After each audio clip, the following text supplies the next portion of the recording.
friends. Hey, mamas. Welcome to My Invisible Disease podcast. We are here to share our struggles and hacks as two moms living with chronic illness. Tune in and join our community as we share stories and experiences while we sort through the ups and downs of living with invisible disease.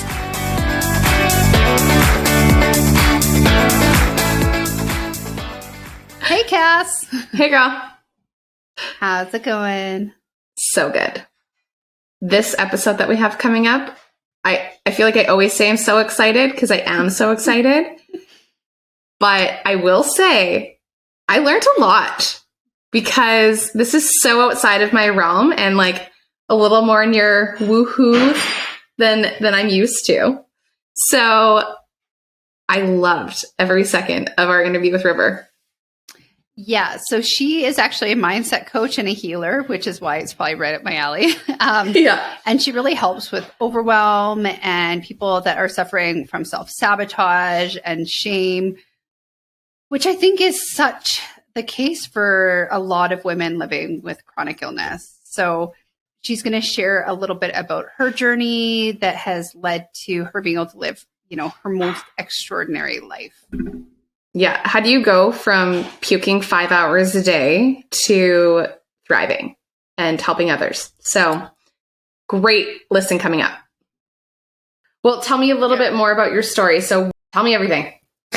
Are we starting? Should we Let's start. Yeah. Jump on in. Yeah. Jump on. So I got into kind of the wellness world when I was 22 years old, which I'm in my mid 30s now. So that was a bit ago. I know I look like I'm 16, but surprise. And I didn't know what to do because I saw all these different doctors and nobody could explain it to me. I was misdiagnosed several times. I did a ton of really invasive tests, including, being under anesthesia to do these horrific tests. And one of them was really funny because he said, "Oh, you definitely don't have this." Did an invasive test and said, "Well, you don't have that, so you must have the other thing I told you definitely didn't have." And I was like, you can't just re-diagnose from a process of elimination. That's not how this works. What kind of symptoms were you experiencing?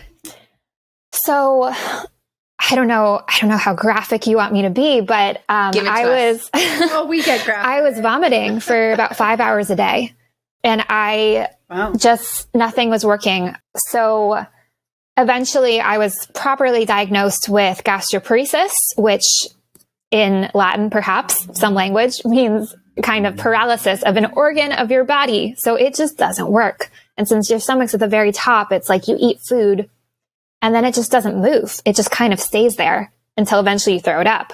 Or some people would get complications from it staying there. But for me, I mostly just threw it up. So I had absolutely no energy because all of my energy was being taken away. I was malnourished. I had stage 4 adrenal fatigue. Nothing was going well. And I was really scared because, I was 22. I was at, my first big exciting job. And I was in the bathroom for 5 hours a day vomiting, not learning, not doing my job. My boss was threatening to fire me every other day. And, we were just waiting for the right moment to fire me. And I was thinking, is this the rest of my life? Is this what I'm doing the rest of my life? Am I ever going to be able to hold down a full-time job? Because doctors were telling me no. They were telling me, "Oh, we finally diagnosed you. Great, but there's nothing I can do." And so I heard that from one doctor and said, "Okay, that's your opinion." I saw a different doctor. So I saw a next doctor and he said, "Well, there's one thing that we can do, but it's not legal here. It's medicine so I'm in the United States, so it's medicine from Canada, and we can import it from Canada and just not tell anyone and give you this medicine that will jumpstart your stomach, but the only disadvantage is it could give you permanent muscle spasms." I was like, permanent? You're telling me permanent? Like the side effect is permanent? No. So I did order the medicine. I did. And I ended up never taking it. And I think one of the reasons why was because as I was leaving, he said to me, "People like you depress me." And I was like, "Excuse me?" And he said, "Well, you're so young. You have so much potential and you have this horrible illness. And he just kind of left it at that. And I thought, is this the part where I'm supposed to be consoling you? You're a doctor. I'm supposed to be consoling you. Like, should I say like, oh, I'm so sorry you have to deal with people like me. Like what? Mm-hmm. And so I didn't want to continue. I didn't want to keep seeing him. And so I kept going, and I was like, okay, Western medicine. I have a lot of respect for Western medicine. You know, I've broken a number of bones in my life. Fun stories about those. So I believe in, you know, setting casts for bones. I believe in surgery when that's necessary. I believe in Western medicine. But chronic illness, I felt given up on. I felt like doctors gave up on me and were like, oh, there's nothing we can do. You're just going to be symptomatic for the rest of your life. And that was the word, symptomatic. And I was like, if symptomatic is vomiting 5 hours a day for the rest of my life, no, I don't accept that. I don't accept your opinion. So I went to Eastern medicine. I went to acupuncture, acupressure, Chinese herbs. That was really funny because this person was like, we can cure absolutely anything with Chinese herbs, and no disrespect to Chinese herbs, but she eventually gave up on me too and was so frustrated with me, and nothing was changing and nothing was moving. And eventually she stopped returning my phone calls. And I was like, you're a healer. You're a practitioner. Why would you not return a client's phone call? You could at least give me the courtesy of saying like, I don't want to work with you anymore. So did Western, did Eastern, went to naturopathy. Got my big bucket of, I can't even remember what all the supplements are at this point, but you know, we got to heal the gut. We got to do the leaky gut. We got to do all these protocols, got to do all the stool tests, all the expensive things. That didn't really get me very far. So I went to homeopathy, and I went to holistic chiropractors, and I just kept going and going. Oh, I did all these diets. I did paleo, and that helped a little bit. So then I did autoimmune paleo, and that helped a little bit more, but then it didn't really help. So I tried GAPS. I tried like a bone broth cleanse. I tried a Kichari cleanse. I tried so many different things, and every single thing that I tried helped me just a little bit, but nothing was a cure-all. I remember reading, Melissa Urban's stuff, formerly Hartwig. And I was like, where's my miracle? You know, everything's supposed to be better after food. Where's my miracle? So I just kept going until finally it was a holistic chiropractor who said, okay, I'm muscle testing you right now. You are a really good fit for energy work. Will you do it? And I said, no, I'm good. I don't need to do that. And he's like, it's a good fit for you. I think you should do it. I have a number of someone. Let me connect you. And I was like, okay, I'm an adventurous person. I'll try anything once. So I went to see someone who happened to be a shaman. And so we did a whole bunch of weird stuff. And so that is how I got into healing myself and also healing other people. So it was a very, very long journey because this person looked at me and said, you have a gift. Let me train you to help others. So then I got into all different kinds of energy work. And, you know, I did everything else along the way too. You know, I did all the things that everyone else does, aromatherapy, crystals, any healing thing. I've probably at least tried it once, if not trained in it. I counted the other day and I believe that I've tried 84 different healing modalities. Yeah, so it is. I literally, when you do, I'm yeah, like, you know, right? Yeah, like because and I'm like, where are all these miracles coming for other people? Yes. So I have a question for you. Yes. Before, like when you're relying on like your Western medicine stuff, you said that you had a job. Did you have health insurance at the time? Yes. So I am extremely, extremely fortunate because I was employed on salary for almost my entire, the bulk of my healing journey. So I was able to recover from being symptomatic enough to do my job. And then I was able to recover enough that I actually went to business school, which is a trip if anyone's ever done that, and work as a management consultant for a number of years, which is an extremely stressful job. And I remember looking back when I was doing that job and thinking, oh my gosh, I thought I could never get through the day. And now I'm working 16 hours a day, traveling all over the US and Canada, 2 flights a week. This just felt like it was completely impossible. So I had really good health insurance.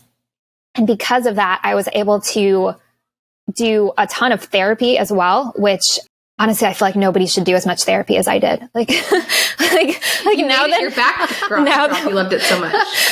I haven't heard that. Well, because there are good ways to heal. And this is just my opinion, right? This is just my opinion. I think there are good ways to heal that make you feel better. And then there are ways that bring you down.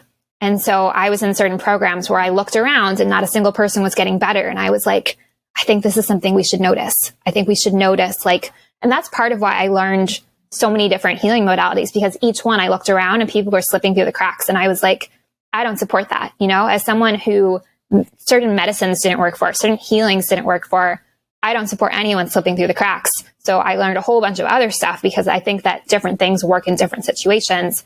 And yeah, I love the people who are resistant and they've tried everything and they're like, no, nothing works for me. And I'm like, no, I'm not giving up on you, because I didn't give up on myself. And when, you know, things didn't work for me, I was like, okay, we have a lock here. This key doesn't work. There's going to be another key that works. We just have to keep trying and figure out which one. So for you, it sounds like energy healing in some capacity was kind of your aha moment. How long did it take you to get there? And then kind of what did that look like moving forward? Yeah. So I would say my peak awfulness of, you know, being in my employer's bathroom and thinking, oh my gosh, I can never work. I'm going to be in the hospital in a feeding tube and this is just the rest of my life, to complete remission was about 6 months. And that included what? That's fast. Sorry. Yeah. And that included a lot of trial and error. So yeah, I would be curious if that happened to me today, what that would look like, because I know a lot more now than I did then. But now what it looks like is I'm pretty good. Like, I really don't have a lot of problems. I have flare-ups every now and then. So I spent the last year or two traveling. I was solo backpacking through Central America. And there were times when I had flare-ups. You know, I was really stressed. It usually comes out with stress. And I was bedridden, vomiting, you know, 2 days in a row. And then I got back together and I was fine, because at this point I'm so familiar with the symptoms that I know when we get, you know, that canary in the coal mine, like, we need to get out. Right. So, when I get those symptoms, I start being really careful about what I eat, what I do, how I can rest and get my parasympathetic nervous system back in check so that I don't exacerbate things and get into a state that I might not be able to recover as quickly from. In a foreign country, to say the least. Yeah. I like to do everything the extra hard way, if you haven't noticed. So I guess a question kind of on your way there. So kind of the moving through healing, and we can talk a little bit more about your healing journey. While you were kind of living with chronic illness, like, how was that affecting? We kind of understand how it's affecting your work life, but other relationships in your life, other support systems that you have in your life, and what that might have looked like. I was devastated. I was mortified. I remember I went out to dinner with friends, and it, you know, should have been an easy dinner. And I just went to the bathroom and vomited and just started crying. And it was like, I can't be here. I'm sorry. And I just left. And the person I was dating at the time came to my door the next day, and I was like, you can't be here. I don't feel well.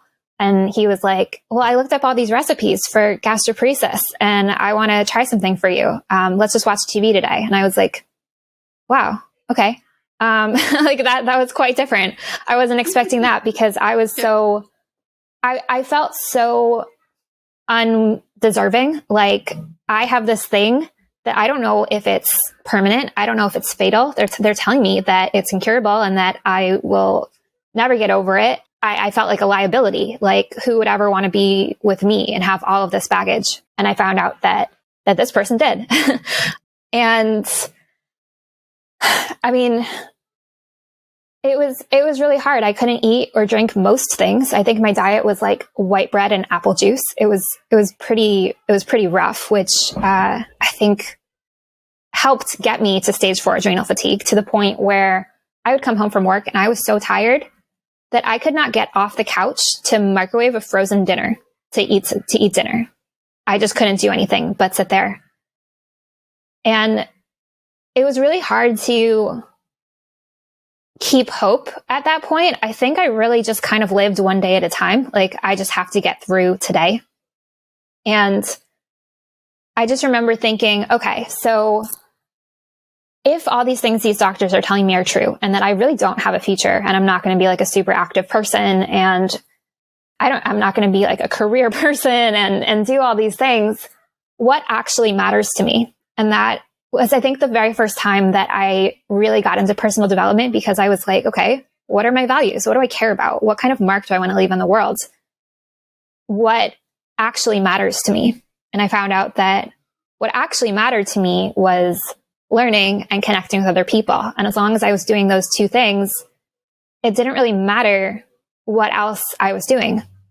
So I was able to find fulfillment even when my life seemed very small at that moment. It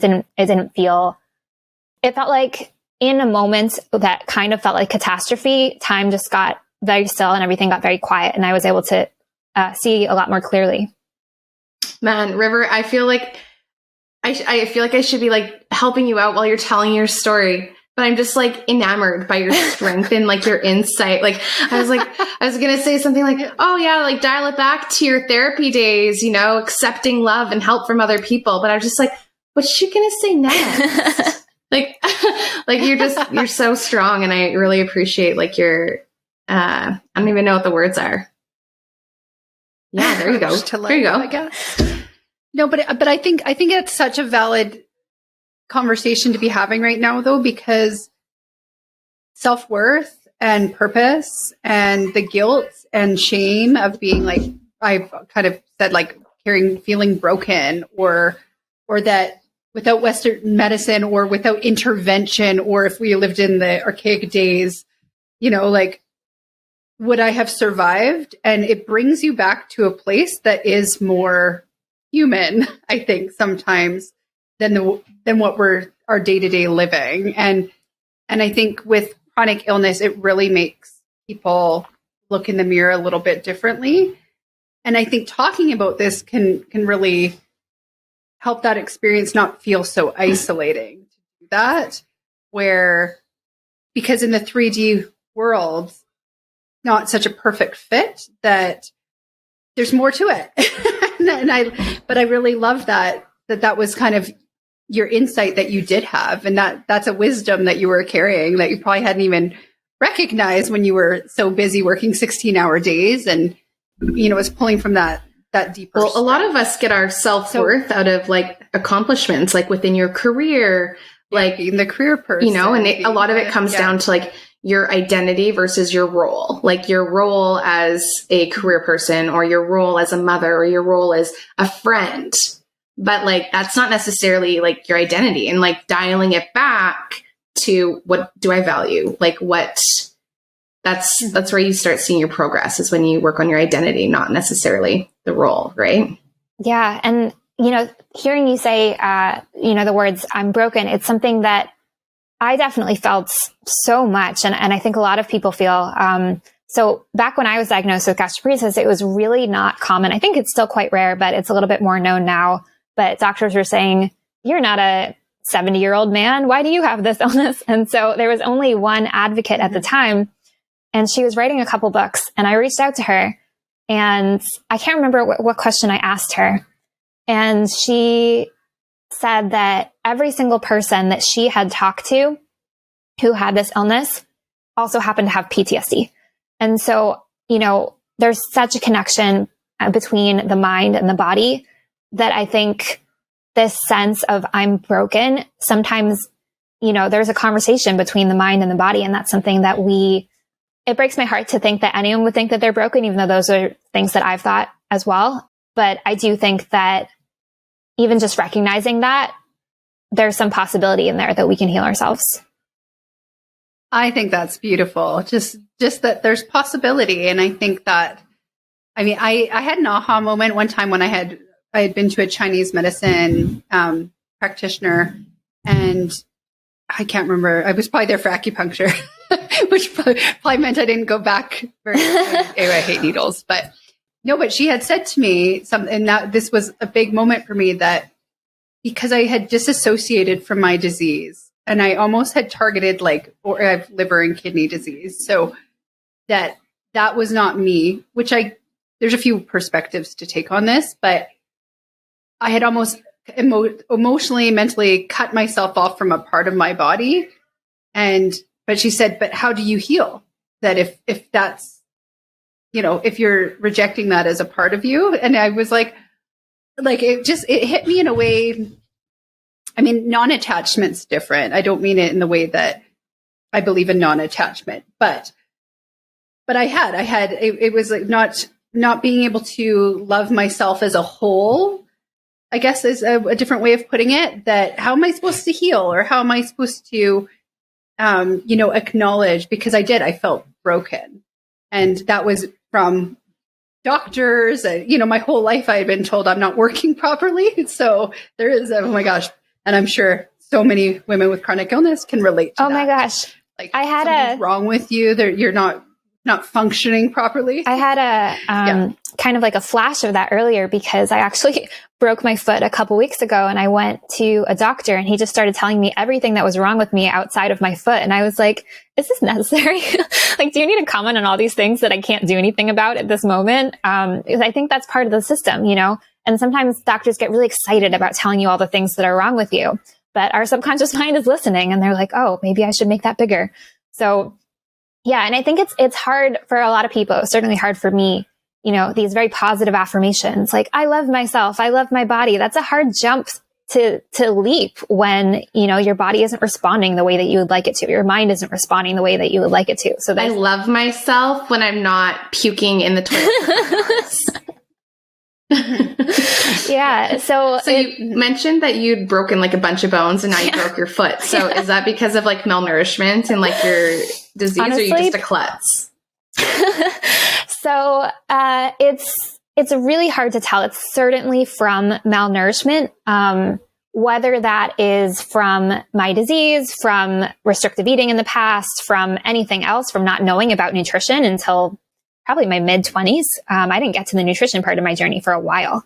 So yes, malnutrition. I do have osteopenia, and I have broken more bones than the average person, probably, but they heal, they grow back. I think I just, for some reason about my body, I never got into a state of what is happening right now is permanent. No matter how many doctors were telling me something else, I was like, okay, that's your opinion. I don't accept that. I'm going to find another way. Very cool. So if we jump back to the point where you went to the shaman and you really started to deep dive into energy healing, I just want to hear a little bit about like your own personal transformation with that and where that led you. Yeah.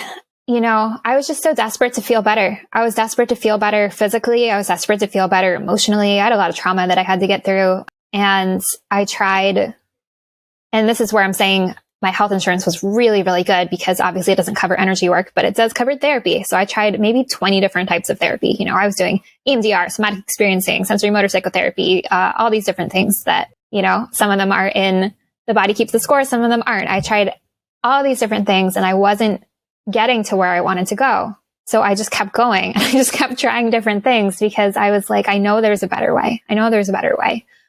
How did you have the energy for all of this when you were I think it's desperation, honestly. When you're desperate, you do a bunch of different stuff. And I don't know, I just had this feeling. I was like, I know there's a better way. And so of everything that I've tried, and I've done some weird stuff too, right? Like I've done like the painful types of healing, and I would even put hot yoga in that, like some people love it, but I just don't enjoy being in pain to heal. Like I want everything to be very gentle. And so, I've done sweat lodges, I've done all the different types of the hardcore stuff. But like my thing is I like healing to be very, very gentle, because I think life's hard enough, and I think illness is hard enough. And so we can just have the healing part be gentle. So for me, that is Reiki, that's Akashic Records, that's shamanic journeying. And then the new thing that I've been really into lately is rapid resolution therapy. So I'm halfway through being certified for that. And that has really cool effects on illness as well. So I'm really excited for where that's going to go. I think it's just going to keep growing. But I would say that those areas are ways that healing can be really gentle. And that's kind of what I've been scouring the earth for. If we've been looking west, east, south, I keep looking for the things that are most gentle and quickest and most effective, because I don't want people to be in pain. You know, I feel like I've tried all the hard things so that I can hopefully make things easier for other people so that they don't have to do all those hard things, because I don't recommend it. So we do a segment on the show, kind of a spin on, have you ever heard of the game Marry, Fuck, Kill? Yes. Okay, so it's very similar. But, you know, we're trying to be respectful and don't swear all the time. I love swearing. But, so we've changed it. I love swearing so much. Anyways, so marry. That means it's something that you love. It's a tried and true, whether it's like a product or a self-care habit or something like that. Cheat is like your guilty pleasure these days, something that you're really into. And then screw is something you're totally over. So why don't you give us some insight on what you marry? All right. I'm going to try not to repeat myself, because I feel like my first answers were things I've already said. Right? I don't like repeating myself. So I'm going to try to be original here. So I would marry Epsom salt baths. Oh my gosh. I don't know how many detoxes you have done, but I've done so many detoxes in my life. And that was the only saving grace, was these Epsom salt baths. And I still try to do them as much as I can, because it's just nice. Do you have like a favorite brand or anything? I'm into it. I think I just buy whatever is generic at the store, but I do mix it up sometimes. You know, sometimes I'll just do basic Epsom salt. Sometimes I'll do a flavored one. Sometimes I'll put in my own essential oils in there. When I did detoxes, I had to put in all sorts of things like baking soda and sea salt and all these other things. But I've combined mine lately with coffee enemas, so just a shallow bath. I've done those too. I feel like we can compare notes for all of the different things that we've tried. I don't put anything in my butt. That's my rule. Okay. That might be what I'm over. Should I put that as my kill? Yeah. I told you, I don't do hard things anymore. I only do the easy ones. All right. So what are you cheating with then? Is cheating bad for you? Is that the point? No, it's like your guilty pleasure. It could be your indulgence, or I don't believe in guilty pleasures. You know, I feel like if it's a pleasure, like there's no need for guilt there. Let me think.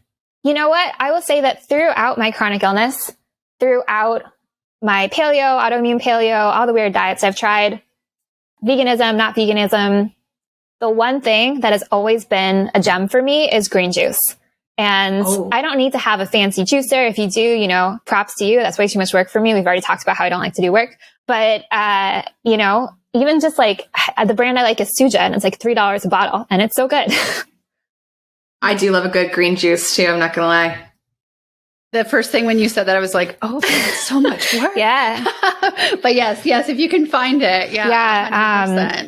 Yeah. My partner actually bought a juicer for me once, and I was like, why? Like, I'm going to have to clean it. It's such the idea of it's so nice. I have ADHD too, and I just don't have the patience to clean it every time after. I had a juicer for about 3 weeks, and then I returned it and exchanged it for a blender. And I still hardly use the blender, but the juicer was a no-go. That's so fair. I used to be so into the most superpowered smoothies, and I had my NutriBullet, and I would put in the most expensive supplements like every day. I was doing all the ridiculous things, make sure you got the ashwagandha in there and all of it. And now, I'm more with you. I'm like, ugh, even just like blending a banana and spinach is a lot of work. So tell us a little bit about your journey now. So you've talked about how you're you're healing others with your own experience. Like what are you doing? Yeah. So right now I'm mainly focused on Reiki, Akashic Records, and rapid resolution therapy. And I do a couple of other things as well. I do compassion key. I do ask and receive. And I know that these are all words that most people have never heard of. So let me try to just say that it's just, of everything I've tried, they're just my favorite ones. They're the ones that have done the most for me. They're the ones that have done the most for my clients, because they're not painful. So with Akashic Records, you can do a lot of healing through there. What I like to do is shifting limiting beliefs. So I shift them front and back, so very simple as like, I mean, this might be too big, but like I'm not lovable, I am lovable. We can shift them both ways so that even if your conscious mind doesn't believe it, something in you believes it, and then your life changes a couple weeks later, and it's really cool. And then ask and receive, you can do healing of emotional blocks and charges towards people, places, things, and allergies. I actually cured some food allergies that way, which didn't think that was possible. So that's just another lesson on you don't know what's possible until you try, you know, or if you just keep wondering, could this be possible? Maybe it can be. And then I would say that rapid resolution therapy and compassion key are both more trauma focused. So it's really clearing out any imprints that you have on you so that compassion key is a little more woo-woo. So they will talk about, you know, clearing your karmic imprints and making the lens cleaner so that you don't have all these patterns and baggage that are keeping you from moving forward. And rapid resolution therapy is more about seeing what's going on as blips in your mind that you can clear so that they're no longer in your way. And then you take that energy that has been wrapped up in all these things that have been keeping you down, and you put it towards your goals and things that you actually want to do. So all of these together do really cool things. It's really fun. Well, and I think it's really, I have my Reiki master training and everything. So I'm like, yeah, Jenny's all about the woo woo. And I'm like, what's that? Yeah. But I think like alone, just hearing you talk about it there, you know, for someone that maybe hasn't ever heard these words before or ever, you know, they're like energy healing. What's that? On such a even keel level, it's a perspective shift too. And you're talking about where to focus your energy and focus your thought. Something that you said also stood out to me is so many people have that PTSD. And, you know, we had an interview today with a woman that was paralyzed from her illness. And, you know, the trauma that we carry, it's a different perspective. And I think that's a place to kind of work through some of this trauma, recognizing trauma, and then being able to look at it from a different lens very much, and where you're putting your time and energy and focus more so in that positive light. Yeah, for sure. Because even, you know, let's say that you had a completely perfect life before this illness. Probably not, right? But let's say that that's true. Just having a debilitating chronic illness is a trauma. And so that's something that that needs to be addressed. I won't say need. It would be useful if that is addressed so that you can move forward, and whether moving forward with clarity of mind and completely accepting the situation, or moving forward with better health because you never know. Love it. Awesome. And then you were going to talk a little bit about the meditation that we were going to have in the Yes. So I recorded this just for you. If you're listening, I wanted to just give you a little gift. You know, if this is the only time that we are interacting, I wanted you to just have a little gift. So this is a meditation and a visualization that you can do to give you a little bit more energy. And I did infuse some healing in it, but it's completely optional. So I know some people are a little freaked out by energy work, or think that it's, you know, too out there, too spiritual, too woo-woo. So if you don't want it, you don't have to have it. And you can just enjoy the meditation and enjoy the visualization. If you want it, it's yours. So it's purely optional. But I hope that you enjoy it. And I would love to hear from you, how it goes for you. It's something that you could listen to once or every day or as much as you like. Tell me more. What's going on here? So we'll have a link in the show notes, as well as more information about how to contact River, just to kind of continue this conversation after the podcast. So love it.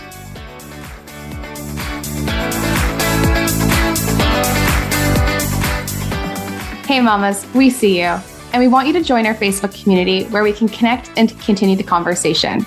Join our private Facebook group at My Invisible Disease, because no one should go through this alone. Thank you for listening, and check us out at myinvisibledisease.com.